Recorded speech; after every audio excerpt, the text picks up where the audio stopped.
Dear students of class 12 English literature, आज lecture 2 Hindi version lecture में students हमारा topic है the poem my heaven. Students, ये poem Guru Rabindranath Tagore के द्वारा लिखी गई है।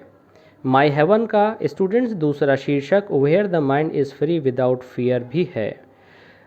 ये पोएम गुरु रविंद्रनाथ टैगोर के वॉल्यूम नैवेद्या में स्टूडेंट शामिल की गई है और इस पोएम का ओरिजिनल टाइटल प्रार्थना है। स्टूडेंट्स, ये जो पोएम है अपने आप में ये ईश्वर से एक प्रार्थना है। इसके अंदर पोएट ईश्वर से प्रार्थना करते हैं कि उनका देश किस प्रकार से आगे बढ़े और किस प्रकार का हो। स्टूडेंट्स, मैं हूं एम रहमान और आप अटेंड कर रहे हैं oracy classes of English language. Students, अपने चैप्टर्स को, अपने सिलेबस को प्लीज़ कंटिन्यू रखने के लिए आप सब्सक्राइब कीजिए हमारे channel oracy classes of English language को, और निश्चित रूप से आपका सिलेबस हमारे लेक्चर के थ्रू पूरा हो जाएगा। सबसे पहले किसी भी चैप्टर की अपडेट के लिए आप अगर सब्सक्राइब करते हैं हमारे channel oracy classes of English language को, तो लेक्चर सबसे पहले आपके पास पहुंचने वाले हैं। आइए स्टूडेंट, शुरू करते हैं lecture 2 Hindi version lecture my heaven. Students, इस पोएम में पोएट प्रार्थना करते हैं और ये पोएम जो है ब्लैंक वर्स में लिखी गई है। इसकी जो राइम स्कीम है वह निश्चित नहीं है। Where the mind is free, where the mind is without fear and the head is held high. Students, यहाँ पर पोएट ने where the mind is free clause में अपनी इन पंक्तियों को लिखा है। और जब आप कहते हैं where the mind is without fear, तो स्टूडेंट्स यहाँ पर अंडरस्टूड है कि यहाँ पर आप द कंट्री मेंशन कर लेंगे, द प्लेस मेंशन कर लेंगे, द लैंड मेंशन कर सकते हैं। Where the mind means the place where the mind is without fear. वह ईश्वर से प्रार्थना करते हैं कि यहाँ के लोगों का जो मस्तिष्क है, यहाँ के लोगों की जो सोच है, वह किसी भी दबाव में आने वाली न हो।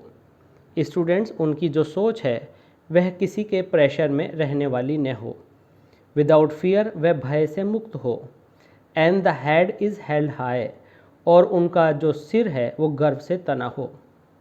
स्टूडेंट, ऐसा भी इस पंक्ति का अर्थ निकाला जाता है कि यहाँ के लोग, द हेड, यहाँ पर हेड से मतलब भारत के लोगों से है, जो कि अपने आप को गर्व से तने हुए रहकर जी सकें। तो यहाँ पर आप देखेंगे कि ईश्वर से पोएट प्रार्थना कर रहे हैं कि यह देश भय से मुक्त हो और जहाँ पर हमारे लोगों के सिर गर्व से तने हुए हों। वेयर नॉलेज इज़ फ्री, जहाँ पर ज्ञान मुक्त हो। Where the world has not been broken into fragments, fragment means little parts, segments। Students, यहाँ पोएट कहते हैं, हे ईश्वर, मेरे देश को ऐसा बना दो जो टुकड़ों में विभाजित ना हो। स्टूडेंट्स, यहाँ पर टुकड़ों का मतलब देश के टुकड़ों से, छोटे छोटे हिस्सों में बढ़ जाने से, भाषाओं में बढ़ जाने से, जातीयता में बढ़ जाने से, और आपसी जो दूरियां हैं उनमें बढ़ जाने से है। अर्थात मेरा देश ऐसा हो जो साथ मिलकर रहे और किसी तरह से भी उनमें आपसी दूरियां ना हों। अर्थात मेरे देश को हे ईश्वर ऐसा बना दो जिसमें प्यार और अपनापन रहे। और fragments by narrow domestic walls. Students, domestic का मतलब है घरेलू, वॉल्स दीवारें, घरेलू दीवारों का मतलब है कि जहाँ पर मेरे देश के जो लोग हैं वे आपसी रंजिशों में, वे आपसी बिखराव में न रहें। Where words come out from the depth of truth. और हे ईश्वर, मेरे देश को ऐसा बना दो जहाँ पर जो वर्ड्स हैं वो कम out from the depth of truth. Students, जहाँ पर जो वर्ड्स हैं वह सच्चाई की गहराई से निकलते हों, वह आत्मा की गहराई से निकलते हों, और यहाँ के लोग जो बोलें वह अर्थपूर्ण हो और वह असरदार हो। Where tireless striving stretches its arm towards perfection. Students, ये लाइंस जो है आपको ध्यान से सुननी पड़ेंगी क्योंकि यहाँ पर बड़ा गूढ़ रहस्य, गूढ़ अर्थ यहाँ पर है। टायरलेस का मतलब है ना थकने वाला, स्ट्राइविंग का मतलब है एफर्ट्स, स्ट्रेचेस का मतलब है खोलना, इट्स आर्म्स अपने बाजू, टूवर्ड्स की ओर, परफेक्शन पूर्णता। अर्थात हे ईश्वर मेरे देश को ऐसा बना दो जहाँ पर जो प्रयास हैं लोगों के वह अपने हाथ खोल करके पूर्णता की ओर चलने वाले हों। अर्थात स्टूडेंट्स यहाँ पर कहा गया है, यहाँ जो टायरलेस स्ट्राइविंग है स्टूडेंट्स, यहाँ पर मुझे लगता है कि मेटाफर फिगर ऑफ स्पीच भी है, क्योंकि टायरलेस स्ट्राइविंग का मतलब यहाँ पर उन लोगों से है, भारत के लोगों से, जो बिना थके कोशिश लगातार करते रहें और अपने बाजू फैलाते रहें पूर्णता और परफेक्शन हासिल करने के लिए। स्टूडेंट्स, जहाँ के लोग बिना थके अपने बाजुओं को परफेक्शन की तरफ तक ले जाएं और लगातार कार्य करते रहें, मेरा ऐसा देश बना दो। Where the clear stream of reason hasn't lost its way.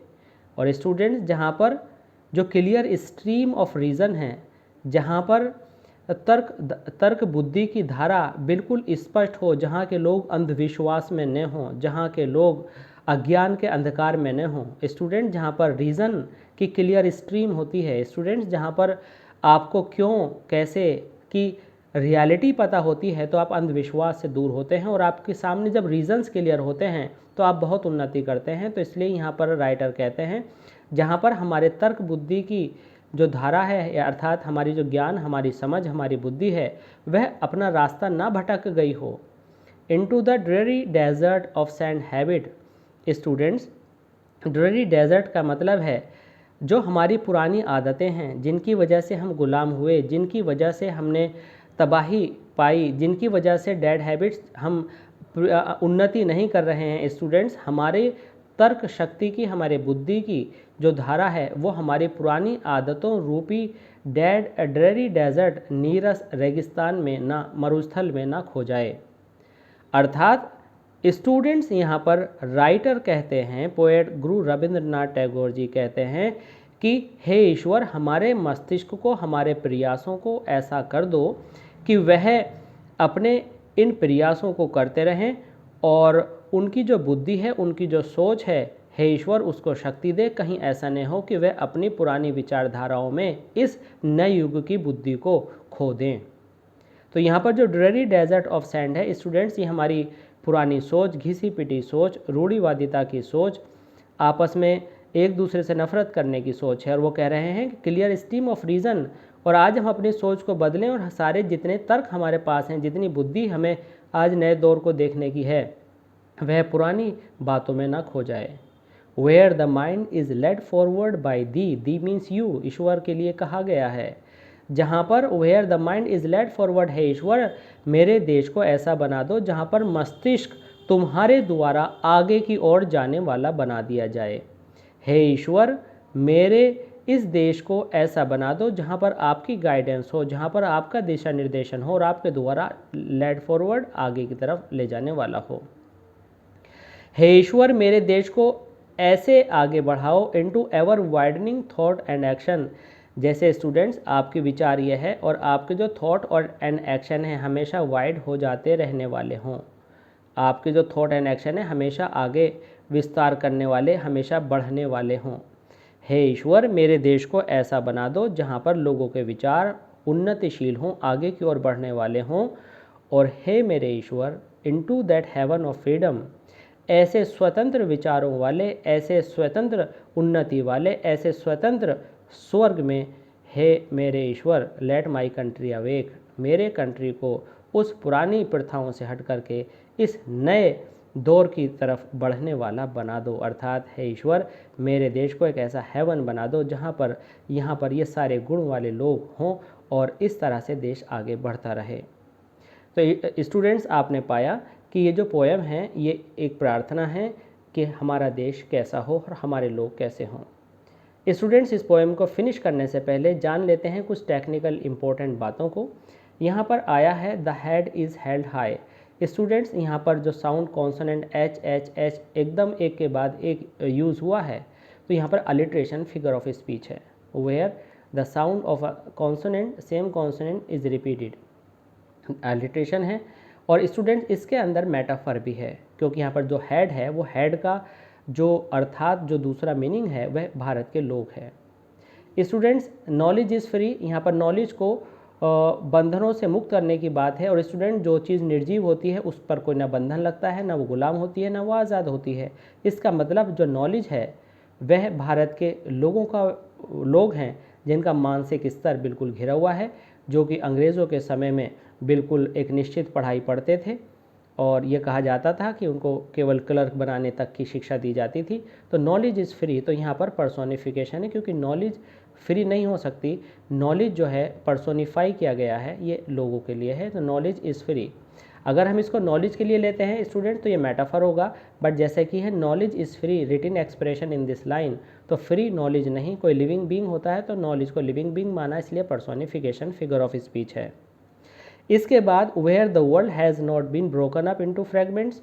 Students यहाँ पर जो वर्ल्ड है वो भारत है और जो फ्रैगमेंट्स हैं आप समझते हो कि उसके टुकड़ों से है, तो यहाँ पर ये मेटाफर है, क्योंकि मेटाफर वह फिगर ऑफ स्पीच होती है जिसके अंदर हम किसी एक वस्तु को कोई दूसरी वस्तु, व्यक्ति या कुछ भी मान लेते हैं। स्टूडेंट्स यहाँ पर जो नैरो डोमेस्टिक वॉल्स है ये हमारे मन मुटाव हैं, ये भी मेटाफर के अंदर आ जाएगा। यहाँ पर tireless striving stretches it's arms, तो स्टूडेंट्स जो आर्म्स कोई फैलाता है तो लिविंग बीइंग फैलाता है, आर्म्स फैलाता है मनुष्य फैलाता है, तो स्ट्राइविंग को यहाँ पर मनुष्य मान लिया गया है स्टूडेंट्स। तो यहाँ पर इस तरह से यहाँ पर्सोनिफिकेशन फिगर ऑफ स्पीच है। The clear stream of reason lost its way, तो स्टूडेंट्स लॉस तो कोई लिविंग बीइंग करता है, तो यहाँ पर क्लियर स्ट्रीम ऑफ रीजन को पर्सोनिफिकेशन माना गया है। यहाँ पर अब आप देखते हैं let my country awake student, तो आप यहाँ पर देखकर ये समझ पाते हैं कि जो आपका कंट्री है जैसे मानो कि वो सोया है, उसे जगाने की बात करी गई है, तो यहाँ पर लेट माई कंट्री अवेक में पर्सोनिफिकेशन है। और स्टूडेंट जब आप पूरी एक्सप्लेनेशन लिखने के बाद पोएटिक ब्यूटी लिखते हैं या कमेंट लिखते हैं तो उसके अंदर आपको लिखना है कि ये इस पोएम में irony from the beginning up to the end है। स्टूडेंट्स ये पोएम बिगिनिंग से एंड तक आयरनी से भरी हुई है। आयरनी क्या होती है स्टूडेंट्स? आयरनी यह है कि जो पोएट हैं वह फ्रीडम की बात कर रहे हैं और एक्चुअल में ये पोएम गुलामी के समय, अंग्रेज़ों के समय लिखी गई थी। और कुल मिलाकर के देश आज़ाद नहीं है और देश आज़ाद होना है, अर्थात वह सारी बातें चल रही हैं जो हमारे पास हैं ही नहीं या उस समय थी नहीं। तो इसलिए आयरनी उन ऑपोजिट सर्कमस्टांस को कहते हैं जहाँ पर बहुत कुछ होने के बाद भी कुछ नहीं होता या कुछ नहीं होने के बाद बहुत कुछ होता है, या हम उस सब की बात कर रहे हों जो हमारे पास है ही नहीं या था ही नहीं। तो ये उस समय पर रखकर जब आप सोचेंगे तो ये सारी क्वालिटीज़ हमारे देश में उस समय नहीं थी, हो सकता है कि आज हों। तो इसलिए ये पोएम फुल ऑफ आयरनी है। और स्टूडेंट्स इसके अंदर एक डायडेक्टिक नोट भी है। डायडेक्टिक नोट स्टूडेंट वह नोट होता है जो कि शिक्षाप्रद, शिक्षा और इंस्पिरेशन देने वाला होता है। तो इसकी फीचर्स ये रहीं, this poem is full of irony, this poem has a didactic note, it is an inspiring poem. तो स्टूडेंट्स ये आपने देखा पर्सोनिफिकेशन और दूसरे फिगर ऑफ स्पीच से अलग कि इस पोएम की पोएटिक ब्यूटी है। आई होप कि स्टूडेंट्स ये पोएम आपको बहुत अच्छे से समझ में आई होगी। इसका इंग्लिश वर्जन भी आप ज़रूर देखिएगा ताकि आपको एक्सप्लेनेशन लिखने में आसानी हो और इंग्लिश वर्जन के थ्रू आप समझ पाएंगे कि कैसे इसको इंग्लिश में हम एक्सप्लेन कर सकते हैं। स्टूडेंट्स अगर आपको कोई चैप्टर दोबारा पढ़ना है या कोई आपको प्रॉब्लम है और कोई लेक्चर आप अपनी तरह से बनवाना चाहते हैं तो प्लीज़ आप कमेंट बॉक्स में लिख सकते हैं कि सर आप इस लेक्चर को इस तरह से प्लीज़ एक बार करके देख लीजिए, शायद हमारे लिए हेल्पफुल हो, या जो भी आपको लगे कि आपके लिए हम कुछ कर सकते हैं लेक्चर के थ्रू, तो प्लीज़ कमेंट बॉक्स में बता दीजिएगा। जैसे ही समय मिलेगा आपके लिए पर्टिकुलर वह लेक्चर बनाकर आपको इन्फॉर्म कर दिया जाएगा। इस तरह से आप ऑनलाइन क्लासेस के थ्रू स्टूडेंट्स अपने सिलेबस को बहुत ही अच्छे से समय रहते पूरा कर सकते हैं, क्योंकि अभी आपके एग्जामिनेशन में अभी समय है और आप इस जो भी बचा हुआ समय है इसको अच्छे से यूज़ कर सकते हैं। आई होप स्टूडेंट्स कि आपने लेक्चर 1 का जितना लिटरेरी जो हमने डिटेल्स बताई थी पोएम से रिलेटेड, लिटरेरी एनालिसिस बताया था, वो ज़रूर सुन लिया होगा। और अगर अच्छा लगा तो प्लीज़ हमारे चैनल को सब्सक्राइब ज़रूर कीजिएगा और लाइक एंड कमेंट करने में प्लीज़ देर मत कीजिएगा। धन्यवाद।